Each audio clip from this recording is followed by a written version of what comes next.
Judge, I want to return to our exchange this morning. As I've reflected on it, you made a shocking admission. You issued this memo sicking the feds on parents at school boards on Monday, October 4th. You acknowledged that there was no effort in the Department of Justice, no initiative to draft this memo or create these task forces before Wednesday, September 29th, when the National School Board Association issued that letter. Is that correct? I don't know. All I know is that the first time I started working on this was after receiving the letter. That's all I. So from your standpoint, you were not aware of any effort in the Department of Justice before that letter was sent on September 29th. I think it's fair to say, as you're suggesting, that this letter and what the other public notices of violence against school board members and teachers are what form the basis for this memo. Yes. This memo is dated October 4th with your signature on it. Did you sign it on October 4th? I did. So 4 intervening days, 2 of which were weekend days. Yes. I'd say that sets a land speed record for the federal government. When Chuck Grassley pointed out that you have not responded to letters of his that have been outstanding for months. How is it the Department of Justice was able to move so rapidly on a single letter from a special interest group that has now repudiated that letter, said it regrets sending the letter, and apologized to its members for sending the letter?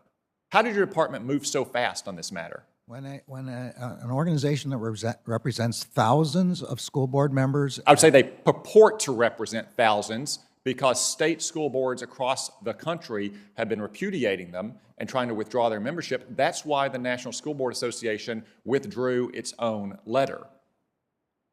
Who brought this to your attention?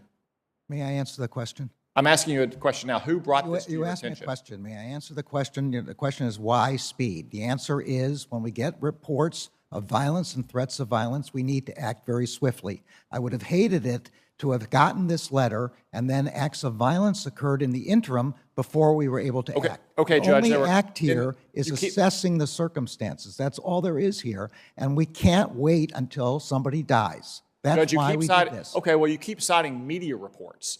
There were 24 incidents in that letter. As you've heard today, almost all of them were nonviolent. Those they are not the media reports I was referring to. You said earlier it was news reports. Okay, what other reports that you saw about potential violence at school boards were you basing this memo on? I don't recall them specifically, but I have now again seen since that time people saying that they're repeating what they have said before. But that's all post hoc. It's all after the fact. It doesn't go into your mindset, your frame of mind on October 4th. Who brought this to you? Who brought this memo to you and asked you to sign it? Nobody brought the memo to me and asked me to sign it. Someone had to bring it to your attention. Hey, Judge, we're about to sick the feds on parents. I'm sorry, no one said we're about to sick the feds Someone on parents. Brought this. That's not an accurate description. Was this an initiative of Lisa Monaco?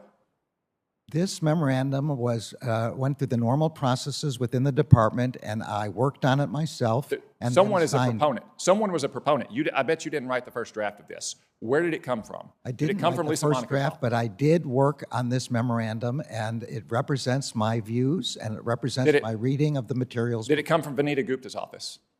I'm not going to discuss... Was this Matt Clapper's initiative? I'm not going to discuss the internal workings of the Justice Department here. This memorandum reflects my view, and I stand behind it, and I continue to stand behind it. Are you aware of conversations between members of your Department of Justice and the White House leading up to that letter from the School Board Association? There were no conversations with me. I'm sure there were conversations. It's perfectly appropriate when the White House receives a letter calling for law enforcement response across the board, not with respect to a specific case, for the White House to have conversations with the Justice Department. Are you aware of conversations between your Department of Justice officials and White House officials and the members of the School Board Association all cooperating together, which is why you were able to move in 4 days, Judge? 4 days, 2 of which were weekends.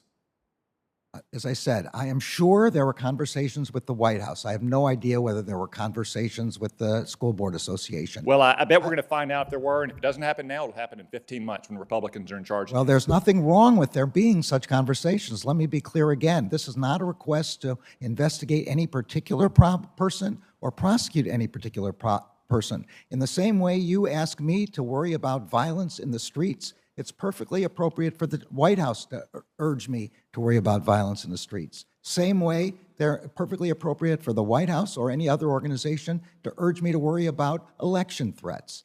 There's nothing that I knew about this organization to suggest that it is in any way partisan. It's a National School Board Association. I certainly never, in my mind, viewed that as a partisan organization. And But now it that would- they've repudiated their letter, why won't you just say you made a mistake? Because they didn't Why would you say you made a mistake and you relied on bad information? Because they didn't repudiate their letter. They repudiated language in the letter which I did not adopt and don't agree with. But their concerns are about safety in the schools and about violence, and this is a core concern of the Justice Department. That's why. Thank you. Senator Blackburn has asked for 3 minutes, and I